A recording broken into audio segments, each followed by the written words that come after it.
हालाणी लॻ ॻोठ पीरवतियो जे रवासियुनि सैयद रियाज़ हुसैन शाह, सैयद शाह ज़मान शाह ऐं सैयद मेहर अली शाह पंहिंजे ई ॻोठ जे बासर सैयद असद अली शाह जी ज़्यादतियुनि ख़िलाफ़ नेशनल प्रेस क्लब हालाणी आॾो एहतजाजी मुज़ाहिरो कयो। इन मौक़े ते हुन दाहिंदे चयो त असांजे ॻोठ जो बासर सैयद असद अली शाह शराबी आहे ऐं हू राति जो शराब पी नशे जी हालत में शरीफ़ माण्हुनि जे दरनि ते वञी गार गंद कंदो आहे।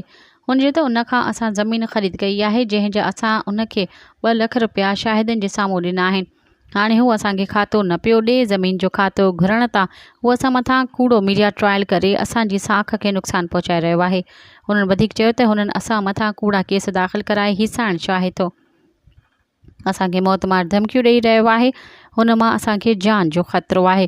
हुननि DIG शहीद बेनज़ीराबाद, SSP नौशर फ़िरोज़, DSP मेहराबपुर ऐं SHO हालाणी खां मुतालबो कयो त नोटिस वठी असां सां इंसाफ़ करे असांखे तहफ़ुज़ फ़राहम कयो वञे।